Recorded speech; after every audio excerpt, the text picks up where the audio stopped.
सरस्वती नमो नमो, ओम विद्यादायिनी नमो नमो, ओम हंसवाणी नमो नमो, ओम सरस्वती नमो नमो। बेटे हम आगे चलते हैं बेटा। सबसे मेन चीज है बेटा टेस्ट प्रोग्राम है। तो जो हमने बेटे कल आपको जो पढ़ाया था उस सब बच्चों ने तैयारी कर ली होगी उसकी, ठीक है। तो बेटे हम जो चलते बेटे आगे, सबसे पहला मेरा ये है बेटे आगे का क्वेश्चन अम्ल। नहीं बेटे समझो, आपने अम्ल को पढ़ा होगा पहले भी। अम्ल का पीएच मान कितना होता है? क्या बेटे? अम्ल का पीएच मान कितना होता है? अच्छे से समझो बेटे, अम्ल का पीएच मान कितना होता है? जो बेटे 7 से कम हो वो अम्ल है। अच्छे से समझ लो।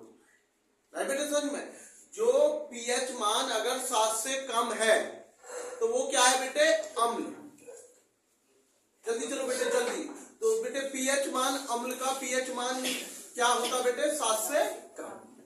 तुरंत समझ जाना, अगर 7 से कम है पीएच मान तो वो क्या है बेटे? अम्ल। क्लियर है? गलती बिल्कुल पेपर में नहीं कर पाएंगे। अम्ल का पीएच मान 7 से कम होता बेटे, हमेशा 7 से कम होता। क्लियर? आगे चलते बेटा अगला क्वेश्चन। अम्ल क्या है? नहीं बेटा समझ में, अम्ल क्या है बेटे? ये भी आ सकता पेपर में, अम्ल की परिभाषा लिखो। नहीं बेटा समझ में, क्या आ सकता? अम्ल की परिभाषा, या अम्ल का क्या तात्पर्य है, अम्ल किसे कहते हैं। तो ये मत डरना सर ने तो ये लिखा अम्ल क्या है केवल, नहीं। आप, मैं पहले भी कह चुका हूं बेटे, क्वेश्चन को समझा करो कह क्या रहा बेटे, है ना। तो बेटे क्वेश्चन है अम्ल क्या है, समझो। अम्ल वह पदार्थ होता है, क्या बेटे? अम्ल वह पदार्थ होता है जिसका स्वाद खट्टा होता है। देखो नू याद हो जाएगा। नहीं बेटे समझ में, अम्ल वह पदार्थ है जिसका बेटे स्वाद, जो टेस्ट होता है वो क्या होता बेटे? खट्टा। नहीं बेटे समझ में, स्वाद क्या होता बेटे इसका? खट्टा। जो टेस्ट होता है बेटे वो अम्ल का क्या होता? स्वाद खट्टा होता है। जो बेटा हमेशा नीले लिटमस को लाल कर देता है, देखो यहां याद करना, जो नीले लिटमस को क्या कर देता है? ये लिखा मैंने, नीले लिटमस को लाल कर देता है। नहीं बेटे समझ में, नीले लिटमस को क्या कर देता बेटे? लाल कर देता है। और इसका स्वाद कैसा होता बेटे? खट्टा। समझ गए? आपसे पूछा जाए कि भाई अम्ल क्या है तो आप ये कहेंगे अम्ल वह पदार्थ है जिसका स्वाद खट्टा होता है, जो नीले लिटमस को लाल कर देता है। नहीं बेटा समझ में।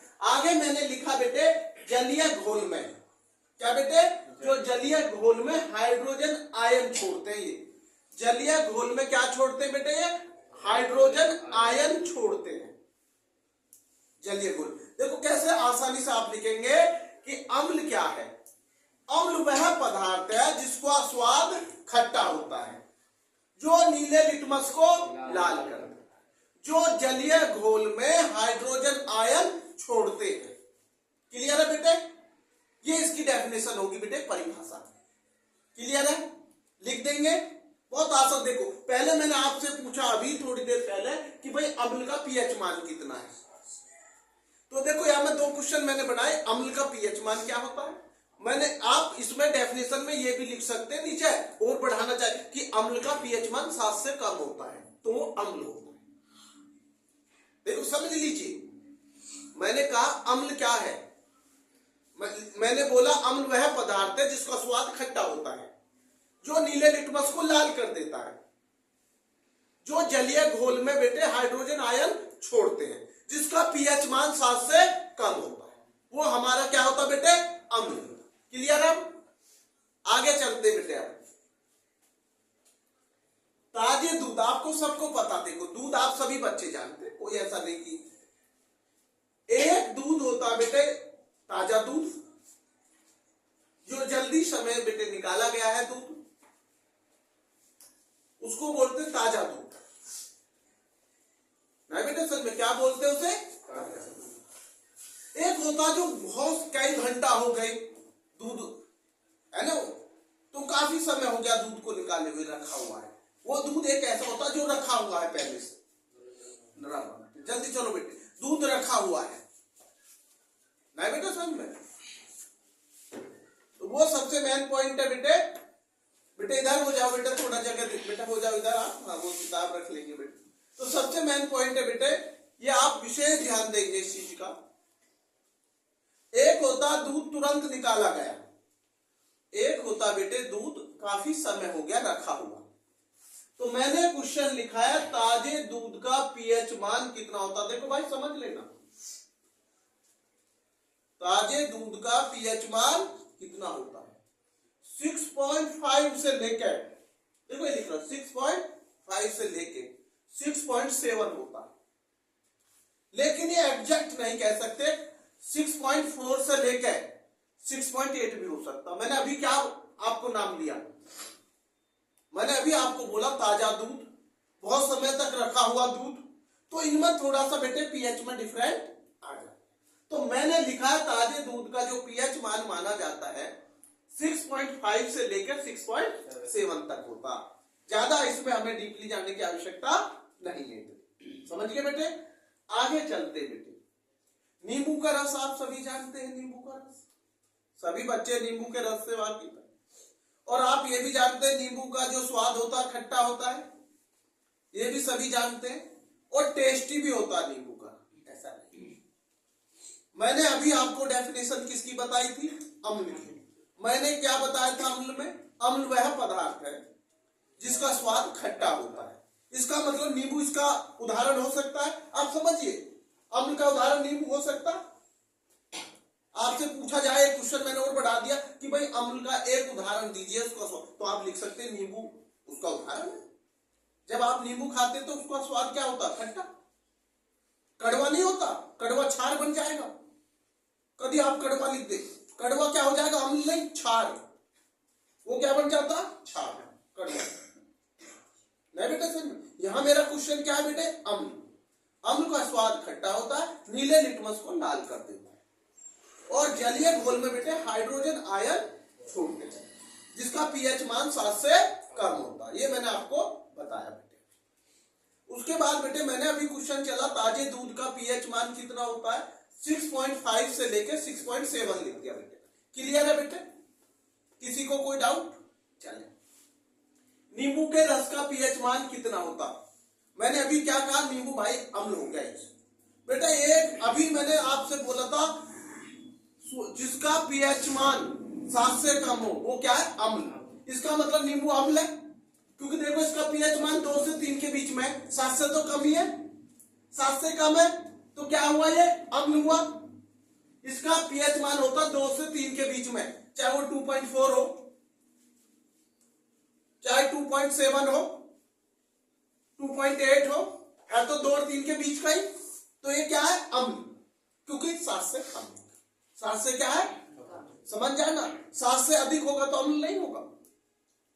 क्लियर है? मैंने आज इसके पीएच को ही वो टारगेट किया कि कोई क्वेश्चन पीएच में आ जाए तो बेटा आप उसे गलत पेपर में ना। बेटे उससे आगे चलता मैं बेटे, देखो बेटिया एक चीज ध्यान रखना है, जैसे ये खाने का सोडा आप लोग घर में भी यूज करते हैं कि कभी कभी बेटे किसी चीज का ऐसा कोई पकवान बनाते हैं जिसमें खाने का सोडा तो ज्यादातर डाला ही जाता है। नहीं बेटे समझ में अच्छे से आप समझना, खाने के सोडा के 2 उपयोग। यूज पूछे मैंने, उपयोग। देखो बेटा इसका बड़ा आसान आंसर है, जो हमारी पाचन क्रिया है उसमें ये मदद करता है। खाने का सोडा क्या करता बेटे? खाने का सोडा पाचन क्रिया में हमारी मदद करता। पहला पॉइंट तो ये। आपसे पूछा जाए खाने के सोडा के 2 उपयोग बताइए। किसके उपयोग बेटे? खाने के सोडा के 2 उपयोग। तो आप सबसे पहले भी क्या लिखेंगे? खाने के सोडा का सबसे पहला उपयोग है बेटे हमारी पाचन जो क्रिया होती है, जो हम खाना खाते हैं उसको पचाने में सबसे ज्यादा मदद करता है। पहला पॉइंट तो ये। दूसरा पॉइंट बेटे मैं आपको बता रहा हूं, आग बुझाने। आग बुझाने वाले यंत्र नहीं होते, उनमें भी इसका प्रयोग करते बेटे। मैंने लिख दिया है आग बुझाने वाले यंत्रों में। यंत्र का मतलब था टूल्स, जो टूल्स होते हैं, आग बुझाने वाले जो टूल्स औजार होते हैं, यंत्र जो होते हैं बेटे, उसमें भी खाने के सोडे का प्रयोग किया जाता है। देखो मैंने 2 सिंपल यूज लिखे जो तुम्हें यही याद हो। नहीं वैसे तो बहुत सारे थे, मैं लिख सकता था हार्ड भी, लेकिन मैंने कहा कि ऐसे 2 बताने बच्चे को जो बेटे बताते बताते याद हो जाए। एक तो बेटे खाने का सोडा हमारे पाचन क्रिया में मदद करता है बेटे, और एक बेटे आग बुझाने वाले यंत्रों में काम करता है। क्लियर हो गया बेटे, आग बुझाने वाले यंत्र, और एक बेटे पाचन क्रिया को में पचाने में मदद। क्लियर है। आगे चलते हैं बेटे हम साबुन। देखो सभी जानते हैं साबुन। साबुन किस प्रकार का यौगिक है? साबुन किस प्रकार का यौगिक है? बेटे लवण है।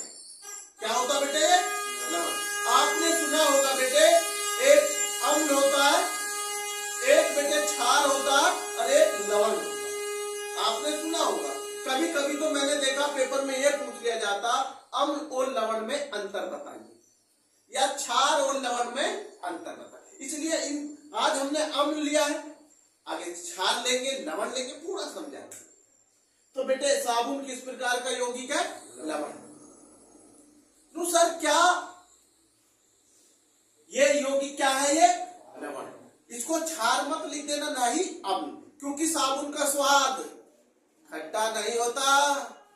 ध्यान रखना, कभी खट्टा लिख दो, ये अम्ल नहीं है, क्या है? लवण। बेटे मैं इसको थोड़ा डार्क कर देता हूं, ये मिट रहा है ना, लवण। अगला क्वेश्चन आपको समझना बहुत अच्छी से। सतृप्त। क्या बेटे? सतृप्त। हाइड्रोकार्बन। बेटे पेपर में एक क्वेश्चन ये आ सकता, अच्छे से समझ लो। सतृप्त हाइड्रोकार्बन और असतृप्त हाइड्रोकार्बन में दो अंतर बताइए, 2 नंबर में। नहीं बेटे, सतृप्त हाइड्रोकार्बन और बेटे असतृप्त हाइड्रोकार्बन में दो अंतर बताइए। नहीं बेटे समझ में, ये क्वेश्चन भी आपको करना है। सतृप्त हाइड्रोकार्बन और असतृप्त हाइड्रोकार्बन में अंतर बताइए। क्लियर है बेटे? बेटे मैंने क्वेश्चन लिखा है, पेपर में क्वेश्चन था, सतृप्त हाइड्रोकार्बन के 2 उदाहरण दीजिए। क्या बेटे? 2 उदाहरण। नहीं बेटे समझ में, आपसे पूछ लिया जाए सतृप्त हाइड्रोकार्बन, देखो ये लिख रहा, सतृप्त हाइड्रोकार्बन के 2 उदाहरण। बेटे इसका उदाहरण होता है एक तो मैथेन और एक बेटे एथेन। सतृप्त हाइड्रोकार्बन के 2 उदाहरण मैंने कौन से बताए बेटे? सतृप्त और असतृप्त के। वो अलग है सतृप्त, मैं किसका बता रहा हूं बेटे? सतृप्त का। कहीं ऐसा मत कर जाना बेटे असतृप्त में भी ये लिखा हो मैथेन एथेन, नहीं, उसके अलग होते हैं असतृप्त के। ये हमारे किसके? मैथेन और एथेन, सतृप्त हाइड्रोकार्बन। ये बहुत से बच्चे बेटे असतृप्त में वो लिखाते मैथेन एथेन, वो गलती मत करना बेटे।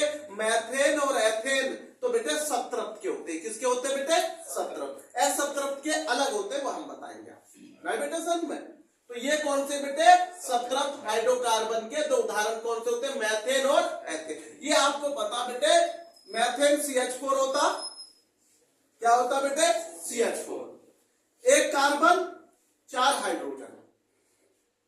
नहीं बेटे समझ में, एक कार्बन 4 हाइड्रोजन, CH4 मैथेन। एक कार्बन होती है मैथेन में बेटे, और 4 हाइड्रोजन। बेटे जल्दी चला करो, लेट मत हुआ करो बेटा, थोड़ा सा समझो बेटा, मुझे भी जल्दी निकलना होता। नहीं बेटा समझ में, सतृप्त हाइड्रोकार्बन का हमारा मैथेन हो गया, एक C और बेटे 4 हाइड्रोजन, CH4। क्या होगा बेटे? CH4। और बेटे एथेन आपकी C की 2, कार्बन की 2, हाइड्रोजन की 6। क्लियर है बेटे? आपसे पूछा जाए सतृप्त हाइड्रोकार्बन के 2 उदाहरण, तो आप मैथेन और एथेन लिखेंगे। क्या लिखेंगे बेटे? मैथेन और एथेन। CH4, C की 2, H की 6। C का मतलब कार्बन, H का मतलब हाइड्रोजन। नहीं बेटे समझ में, ऐसे याद नहीं होती है तो आप याद कर लीजिए कि CH4 का मतलब है एक कार्बन है और 4 हाइड्रोजन है। क्लियर है बेटे? अब बेटे मेरे 7 क्वेश्चन हो गए जो मैंने आपको समझाए। बेटा इन्हें मैं 1 मिनट में रिपीट कर रहा हूं, क्योंकि जो बच्चा है वो थोड़ा समझ ले। पहला क्वेश्चन है मेरा, अम्ल का pH मान कितना होता है? पहला क्वेश्चन। तो बेटे अम्ल का pH मान कितना होता है? आवाज तेज आनी चाहिए एकदम।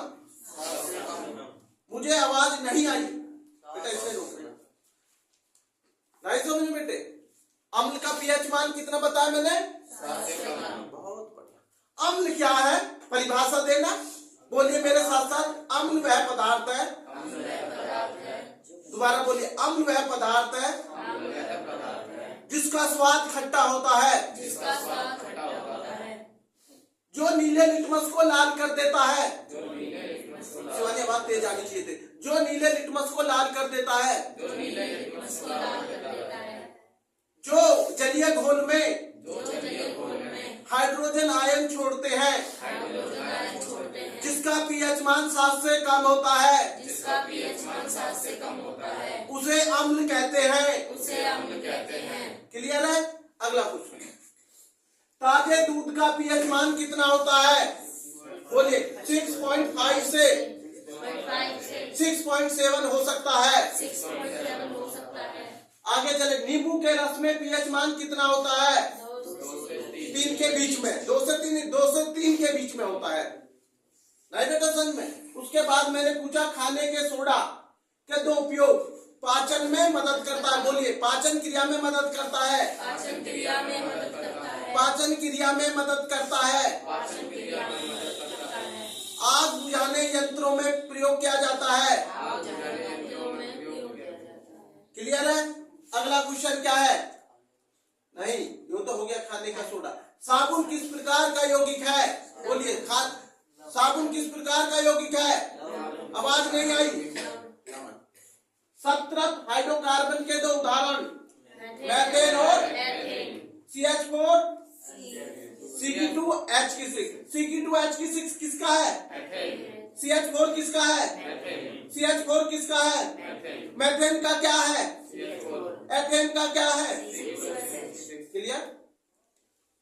बेटे कभी कभी असप्तरप्त भी पूछ लेता है तो मैं उसका भी बता देता। एक होता सप्तरप्त, मैंने अभी कहा था एक पेपर में क्वेश्चन आ सकता, पेपर में बोर्ड क्लासेस में, कि सप्तरप्त हाइड्रोकार्बन और असप्तरप्त हाइड्रोकार्बन किसे कहते हैं, उसका अंतर बताइए। और एक क्वेश्चन मैंने अभी उदाहरण बताया किसका था? सप्तरप्त का। अभी मैं बता रहा हूं आपको असप्तरप्त, क्योंकि इसमें जगह नहीं थी। असप्तरप्त, ठीक है बेटे? असप्तरप्त के 2 उदाहरण। कोई बच्चा बताएगा असप्तरप्त के 2 उदाहरण? एक तो होता बेटा एथीन। क्या होता? मिटा देता हूं इसको, थोड़ा आपको पता रहेगा। बेटे मैं सप्तरप्त का नहीं पूछ रहा हूं, अब पूछ रहा हूं बेटे आपसे असप्तरप्त का। किसका पूछ रहा हूं बेटे? असप्तरप्त का। इतने अपने दिमाग में लगा लीजिए सभी बच्चे, मैं आप लोगों से ही पूछूंगा असप्तरप्त। मैंने सप्तरप्त का बताया, जो सप्तरप्त के थे वो बेटे असप्तरप्त के नहीं हो सकते।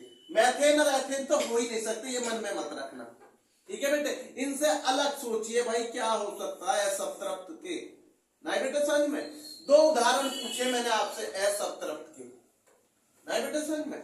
आप नहीं बताएंगे। एक तो मैंने बता दिया था, अभी तो बताया था, अभी तो मैंने बताया था एथीन। जैसे मैं लिख रहा हूं, ये लिख दिया मैंने ये लिख दिया बेटे, ये असप्तरप्त के है। किसके? ये ध्यान रखना, ये जो है ये बेटे हमारे असप्तरप्त के हैं। एथीन, एक तुम बताओ। मैंने लिख दिया एथीन, एक तुम बताओ। कौन बच्चा बताएगा? एक होता एथाइन। एथाइन, ये लिख दिया मैंने। बड़े आसानी से लिखा, देखो आप सब। एक तो एथीन हो गया, एक एथाइन हो गया। देख लो अच्छे से। इसका क्या होगा? कार्बन 2 है, हाइड्रोजन 4 है। इसमें कार्बन क्या है? 2, हाइड्रोजन क्या है? 4। ये लिख दिया मैंने इसका। एथीन में कार्बन कितनी है? 2, हाइड्रोजन कितनी है? 4। क्लियर है? और ये तो बहुत ही मजे की बात है, बराबर बराबर है। कार्बन भी 2 और हाइड्रोजन भी 2, ये तो आप भूल ही नहीं सकते। एथाइन में कार्बन भी 2 है और हाइड्रोजन भी 2, और भैया उसमें केवल इतना, कार्बन 2 और हाइड्रोजन 4। एथीन, एथाइन, एथीन और एथाइन किसके? असप्तरप्त हाइड्रोकार्बन के 2 उदाहरण, और सप्तरप्त के मेथेन और एथीन। क्लियर है? अब इसको साइंस को विराम देता हूं, मैथ पे करता हूं थोड़ा पहले। हिंदी बाद में लूंगा, आज एसएसटी को विराम दूंगा बेटे, साइंस का अभाव होता है। सबसे मेन चीज है बेटा, आगे चलते हैं मैथ पे आइए। आज मैथ में भी प्री बोर्ड के बालक पेपर दे रहे हैं, बहुत अच्छी बात है, अच्छे नंबर उनका प्रयास कर रहे हैं सब बच्चे, बहुत बढ़िया बात है। मेहनत करिए, मेहनत ही रंग लाएगी।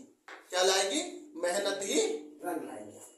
बेटे हमने आपको, जैसे अभी पेपर में क्वेश्चन था, बड़ा नॉर्मल क्वेश्चन है, आप लोग बहुत सारे बच्चे एलसीएम को गलत करके आ रहे हैं। बहुत सोचने की बात है कि एलसीएम गलत कर रहे हो तो आप दिक्कत का विषय ले रहे हो।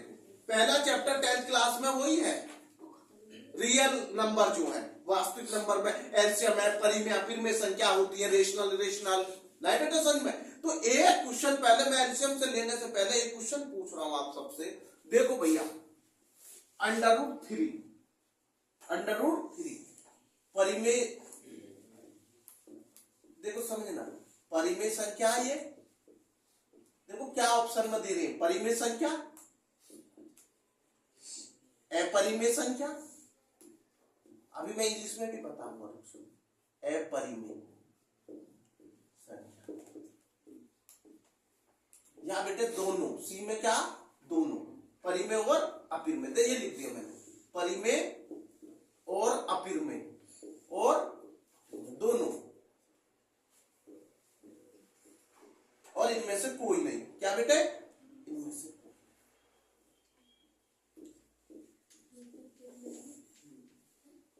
नहीं।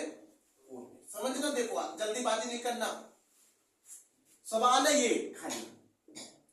परिमेय का मतलब रेशनल होगा बेटे, और उसका इरेशनल होगा, ठीक है बेटे, रेशनल और उसने क्वेश्चन पूछा है क्या √3, समझिए, √3 परिमेय संख्या है या अपरिमेय संख्या, या दोनों है, परिमेय भी और अपरिमेय भी है, या इनमें से कोई नहीं है।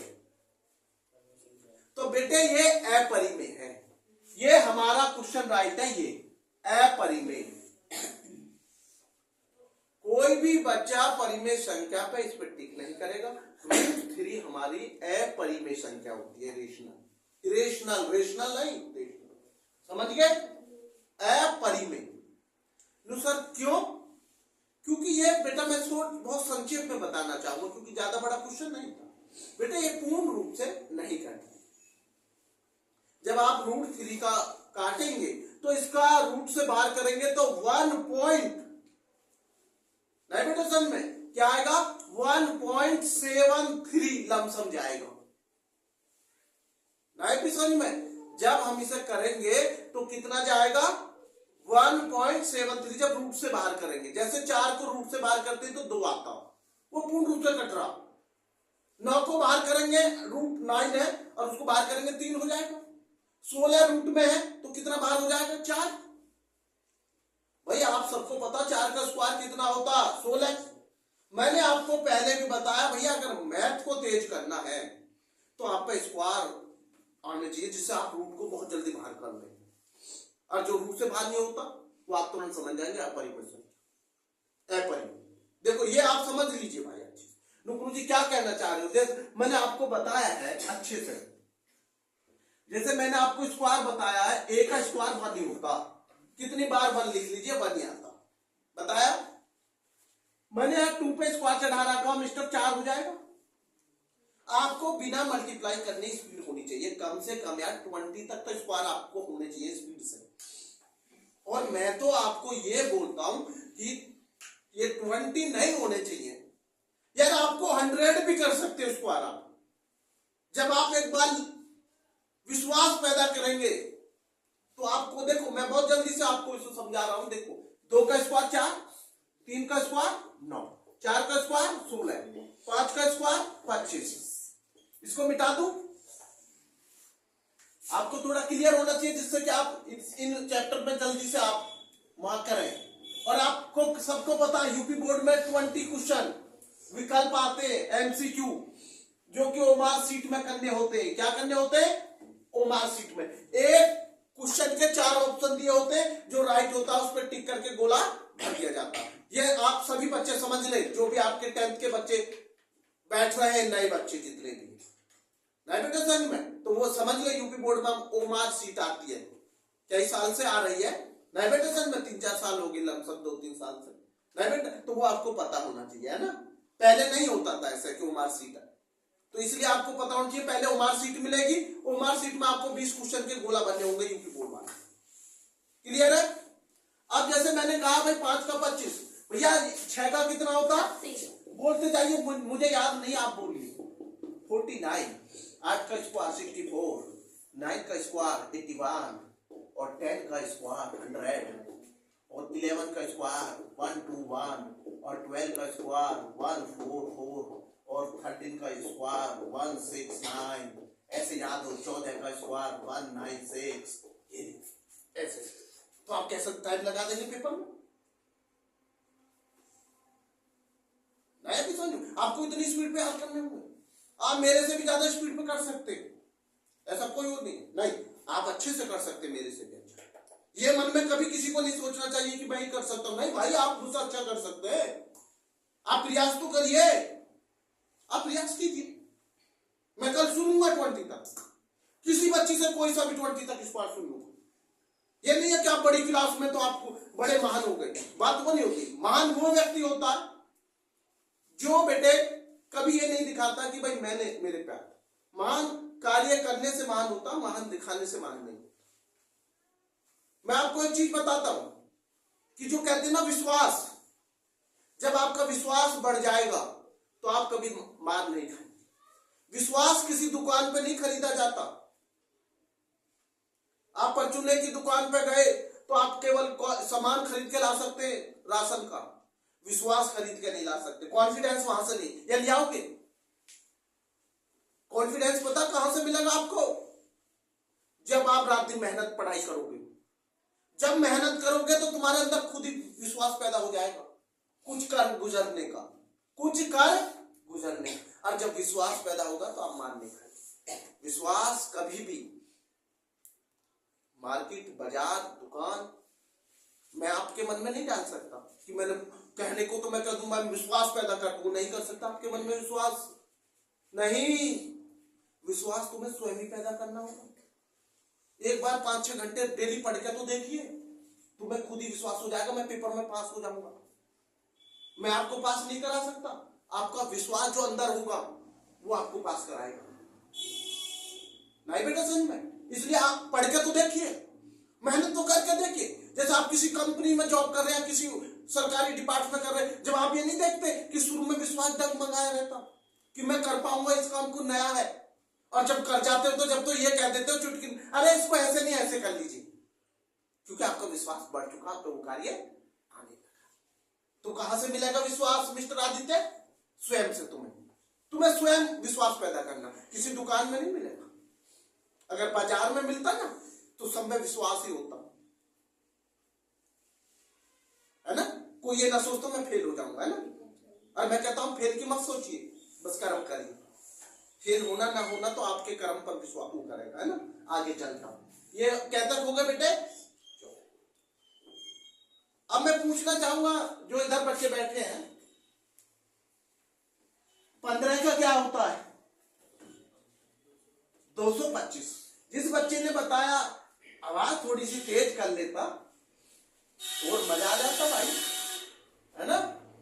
तो 15 का इस बच्चे ने बताया 225। देखो हमने लिख दिया 15 का। 15 का क्या होता? 225, ये लिख दिया। भैया 16 का बताएगा, हमने लिख दिया 256।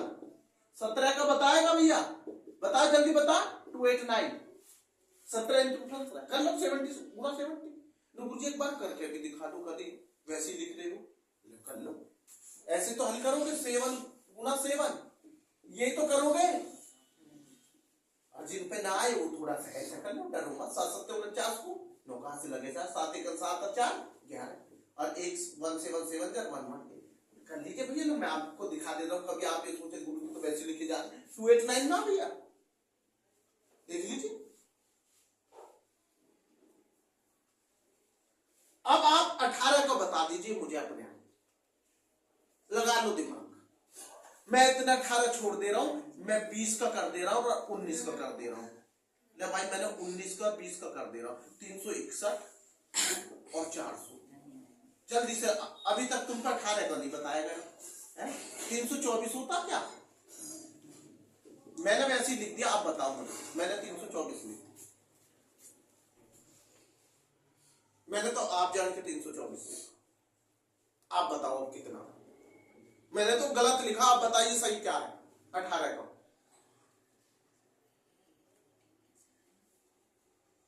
बताओ 18 का कितना है? 300। राइट है। अब समझ गए?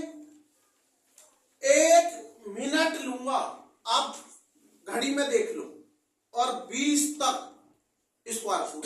1 का 1, 2 का 4, 3 का 9, 4 का 16, और 5 का 25, 6 का 36, 7 का 49, 8 का 64, 9 का 81 और 10 का 100, 11 का 121, 12 का 144, 13 का 169 और 14 का 196, 15 का 225, 16 का 256, 17 का 289, 18 का 324, 19 का 361 और 20 का 400। 1 मिनट हुई? नहीं हुई। आपको ऐसे याद करने भाई, कर मैं ऐसे सुनूंगा भैया। अगर मैथ स्पीड करना तो भाई आप तैयार हो जाओ पूरे। ये नहीं मैथ की स्पीड वैसी बढ़ जाती। मैथ की स्पीड बढ़ाने के लिए भाई प्रयास करना पड़ता। आपको सारे रूट आने चाहिए, टेबल मजबूत होना चाहिए, फॉर्मूला मैथ के अच्छे से होने चाहिए, मेहनत करनी पड़ेगी। मैथ का मजा ही जाएगा जब आपको सारी चीजें अच्छे से आती। नहीं मैथ में अटक जाते हैं अटक है ना, लेकिन आपको अटकना नहीं है, मैथ को अटकाना तुम आज। चलो आगे आप चलते। अब आपको एक एलसीएम बताएंगे। अब आप एलसीएम बहुत आसानी से आप निकाल लेंगे भैया। एक चीज ध्यान रखें बस एलसीएम में, हम पहले भी आपको थोड़ा बता चुके हैं और हम बता रहे हैं, अच्छे से सुनिए। अगर जैसे मानो आपको एलसीएम निकाल रहे हो, लास्ट वाली संख्या 0 है, 2 है, 4 है, 6 है, 8 है, अच्छे से समझ लीजिए। लास्ट वाला डिजिट एलसीएम में क्या है? 0 है, 2 है, 4 है, 6 है, 8 है। तो आप उसे 2 से काटे गए। देखो लास्ट वाला डिजिट। गुरुजी कैसे? जैसे मैंने एक उदाहरण पर दे दिया, मैंने आपको 2000 कितना दे दिया का एलसीएम। देखो आप अच्छे से, क्या है संख्या? बाद में 0 है। मैंने क्या बोला अभी? जिसमें 0 हो, 2 हो, 4 हो, 6 हो, तो उसे किससे डिवाइड कर सकते हैं? 2 से।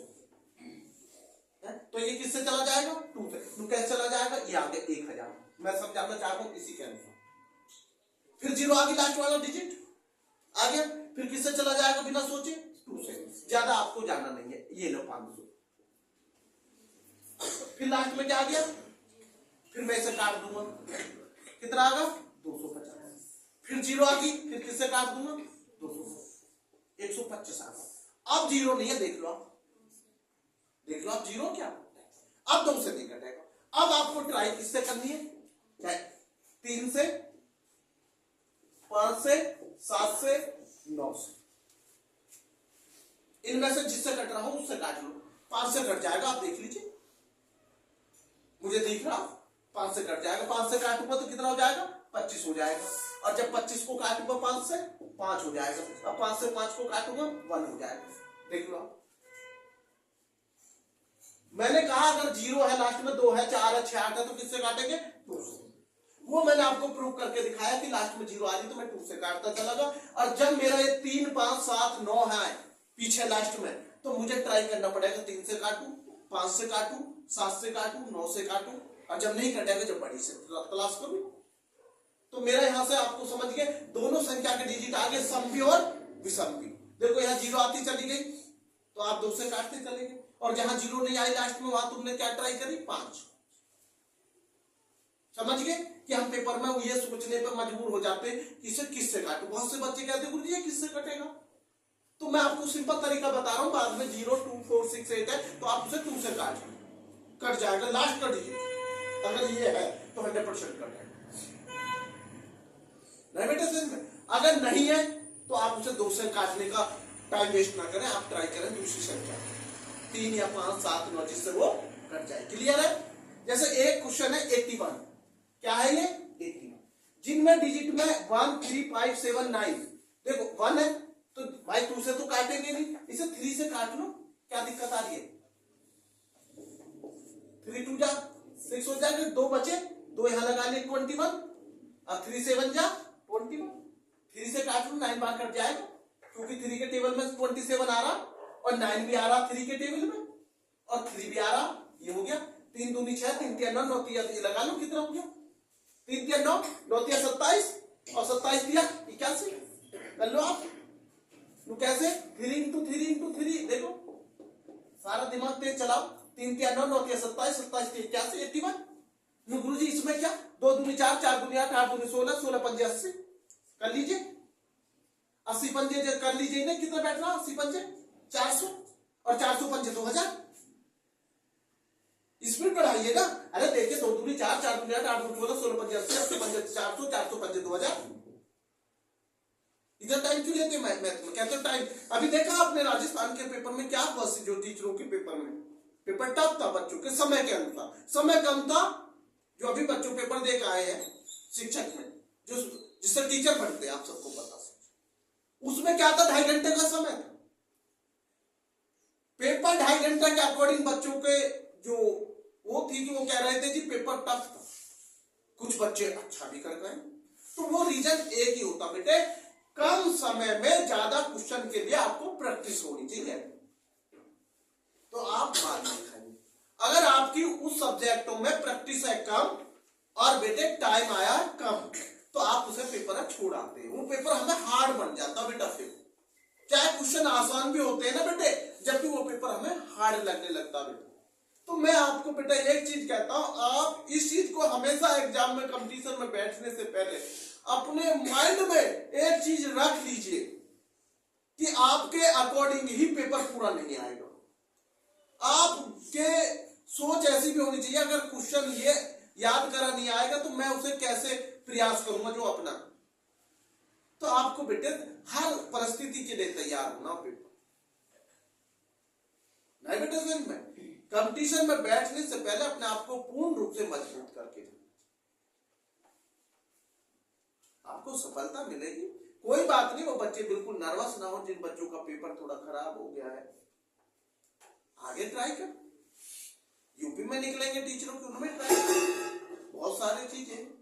तो ये चीजें बिल्कुल मत सोचो मन में कि असफलता से आप अपने मन को नर्वस कर लेते, सफलता मिलेगी। आगे चलते बेटा, इससे मैथ को थोड़ा मैं रोकूंगा, मैं हिंदी को लेता हूं बेटा थोड़ा। बेटा कितना टाइम में हो गया उसको देखना बेटा एक बार, कितना बेटे 37। अभी 13 मिनट है, कितनी है 13 मिनट है। जब 50 हो जाए तो मुझे बता दे। हिंदी लेंगे 13 मिनट आपकी खूब खींचेंगे हिंदी।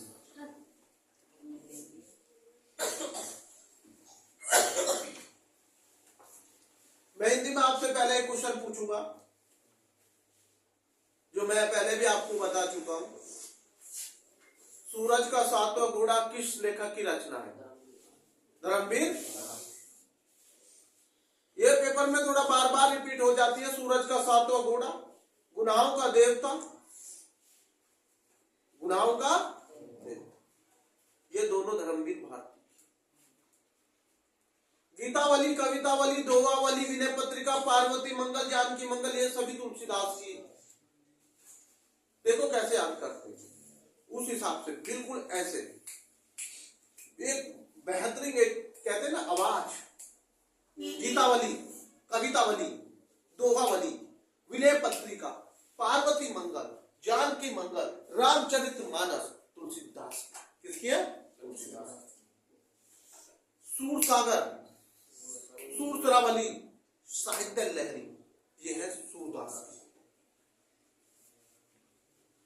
सूरसागर, सूरसरावली, साहित्य, ये है सूरदास। बीजक कभी कभी दे देता, बीजक किसके? अरे कबीरदास के बीजक दे देते, उन्होंने बीजक किसके है? कबीरदास। और ऐसा आप समझते कबीरदास के दोहे बहुत प्रसिद्ध है। ये भी दोहा दे दिया जाता भाई किसका? रहीमन पानी राखिए फिर पानी सब सून, पानी गए ना उबरे मोती मानस, ये भी कबीरदास जी का है। किसका है? कबीरदास जी। नहीं बेटा समझ में। और मैंने कहा था कबीरदास जी 120 वर्ष जीवित रहे थे, सूरदास 105 वर्ष रहे थे, तुलसीदास 91 रहे। आवाज उम्र के हिसाब से तेज करी मैंने, फिर डाउन करी, 120। कौन जिए थे 120? आपके बात तेज होनी चाहिए, मेरी नहीं। 120 कौन? कबीरदास। 105 91 तुलसीदास। क्योंकि 32 में जन्मे थे 1532 में, और तुलसीदास की मृत्यु 1630 में। सूरदास कब जन्मे थे? 1473 में, मृत्यु 1583। कबीरदास जी कब जन्मे थे? 1398 में, मृत्यु 1518 में। हमारा उद्देश्य आपको थोड़ा सा रिवीजन था, हम आगे बढ़ते हैं। हमने आपको पहले सबसे पहले मैं आज एक क्वेश्चन पूछूंगा आपसे। मेरा उद्देश्य जो है बेटा आज वो है पर्यायवाची शब्दों। किस पे बेटे? पर्यायवाची। मैं आज आपसे 10 पर्यायवाची के 2-2 शब्द मैं आपको लिखवा रहा हूं, समझा रहा हूं बेटे।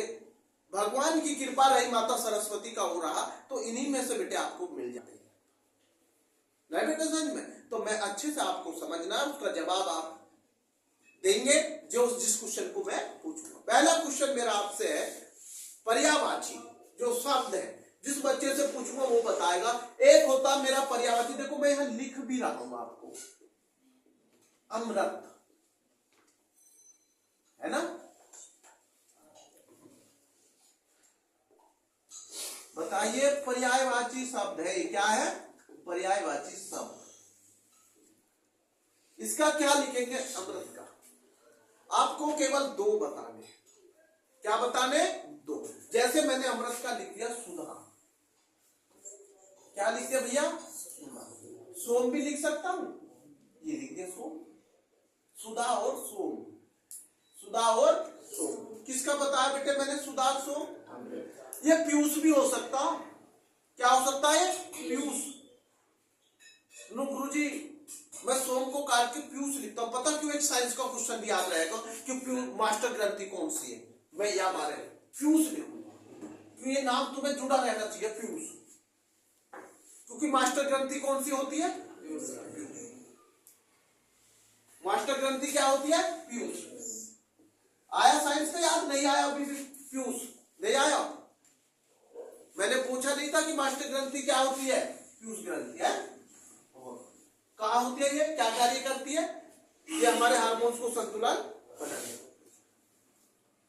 अब दूसरा क्वेश्चन में, ये तो अमृत हो गया। अब मैं आपसे पूछूंगा आंख। मैं नहीं बताऊंगा आपका, आप बताएंगे, क्योंकि आंख का सब बच्चों को पता है। आंख, आंख का मतलब नेत्र, नेत्र, नयन। 2 बहुत आसान हो सकते हैं, नेत्र और नयन। तो क्या गुरुजी? नेत्र, तनु, नेत्र और नयन।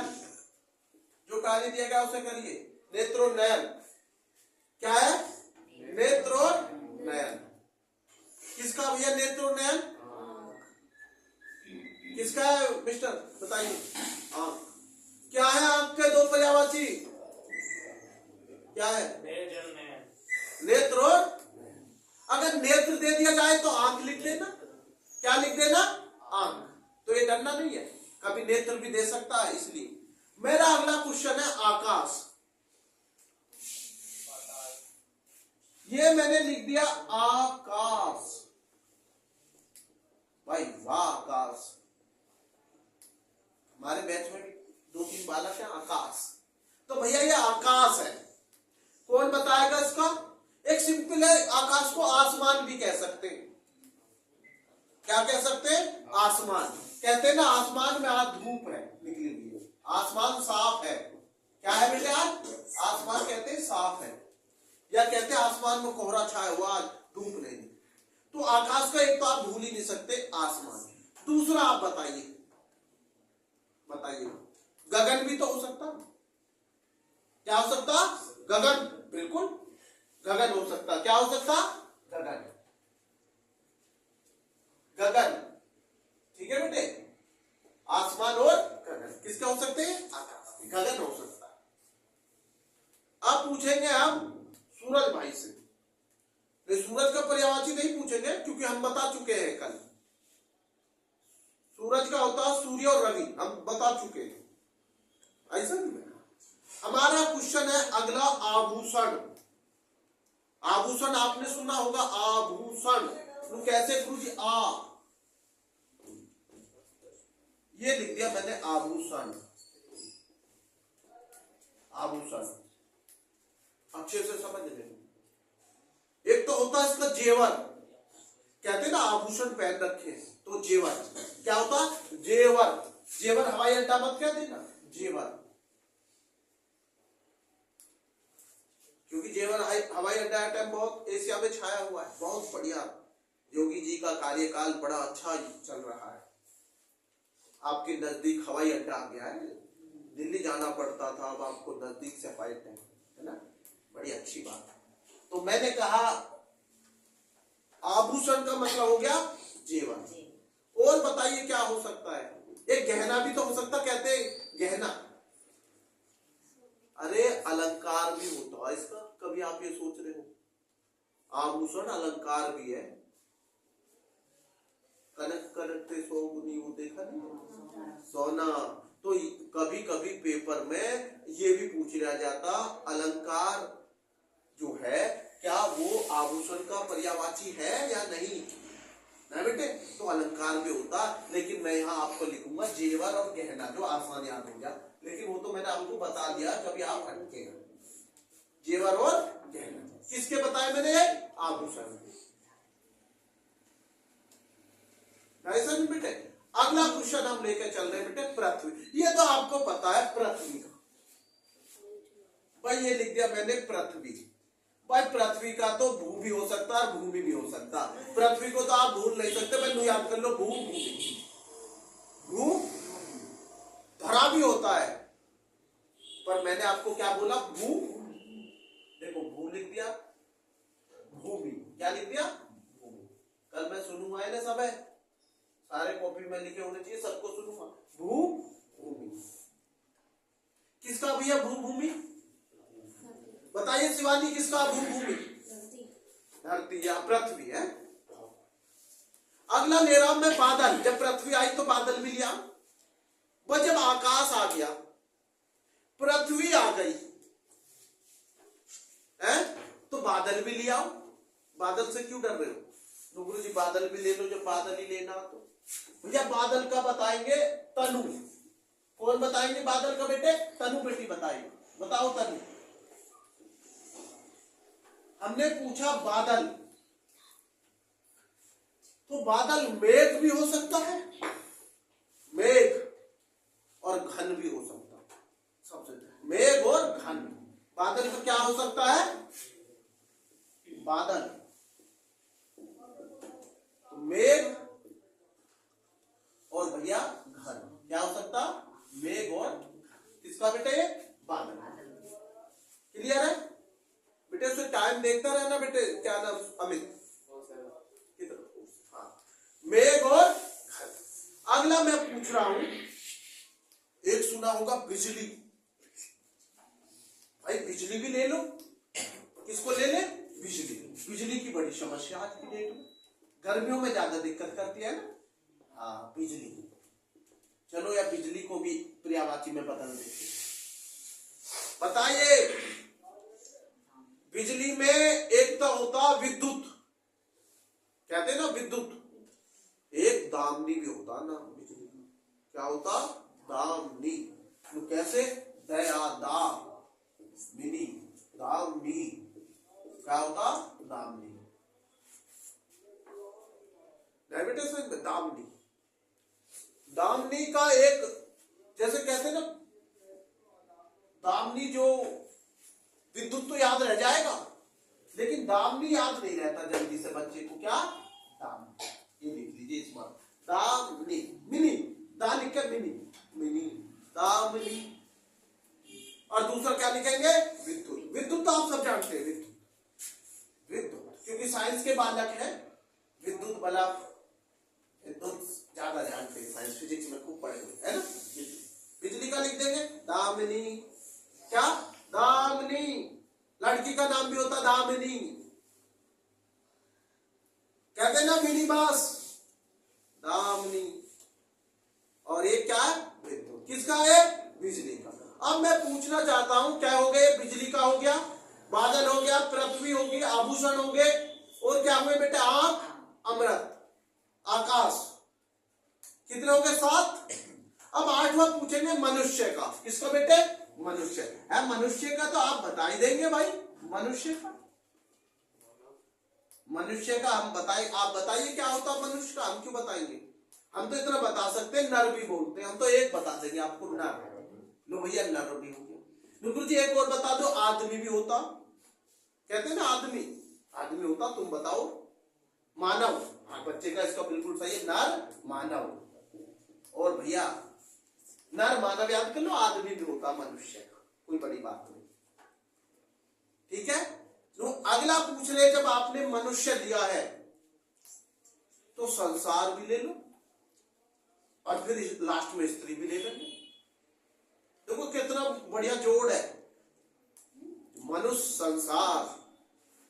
तो जब मनुष्य का आया है तो स्त्री का भी तो लेना पड़ेगा। तो बेटे संसार का बताएंगे सबसे पहले, किसका बताएंगे आप? संसार। या संसार का देखो मैं आपको बताऊं, जगत भी होता संसार। क्या होता बेटे? जगत।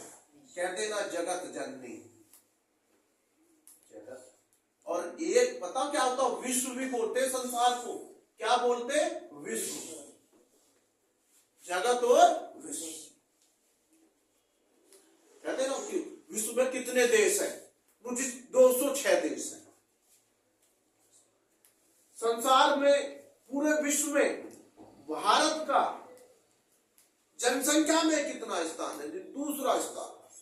फिर क्षेत्रफल की दृष्टि से विश्व में भारत का कौन सा स्थान है? तो 7वां स्थान है। कौन सा है? 7वां स्थान। पहला स्थान रूस का है बाबूजी, क्षेत्रफल में। कभी जनसंख्या में लिख दो, जनसंख्या में चीन, और क्षेत्रफल में कौन है तनु? रूस। क्या है? रूस। दूसरा बताओगे कौन सा है? बताओ। कनाडा। समझ लो अच्छे से, 7वें स्थान पर है भारत तो क्षेत्रफल की दृष्टि से। पहले स्थान पर रूस है, आप सोचिए, रूस। कल हम आपको लिखेंगे 7 देशों का ट्रिक बताएंगे आपको, नहीं बेटे सच में बहुत आसान ट्रिक बताएंगे कैसे आप करा जाए। अब हम लेते आगे, पर्यायवाची कौन सा रहेगा लास्ट हमारा? स्त्री। लो भैया 10वां भी लिख दिया, स्त्री। भैया एक काम करो, स्त्री का तो आप ही बता दो। हाँ महिला हो सकता है, नारी भी हो सकती है। भाई जब नर आया, देखो सोचिए, नर मनुष्य का है तो नारी। तो मैं पहले, सबसे पहले इस बच्चे की बात करूंगा, नारी। ये लिख दिया मैंने, नारी किसका? स्त्री का। और महिला, भाई इस बच्चे की बात को मान लो, आसान है दोनों, नारी और महिला। शिवानी की बात को मान लो, क्योंकि ये जो सहअक्षर के बालक होते हैं कुंभ राशि के, इनमें थोड़ा गुस्सा जरूर होता लेकिन अच्छे होते हैं, बहुत अच्छे होते हैं। बस थोड़ा सा गुस्सा होता है लेकिन इनमें बेटे बहुत अच्छे होते है ना बेटे, क्योंकि इनका स्वामी जो है शनिदेव है कुंभ राशि। तो मेरा कहने का अर्थ है बेटे कि ये मेरे कितने पर्यायवाची, कितने मिनट हो गए बेटे? 52 है। बेटा आप रोक लीजिए। धन्यवाद बेटा।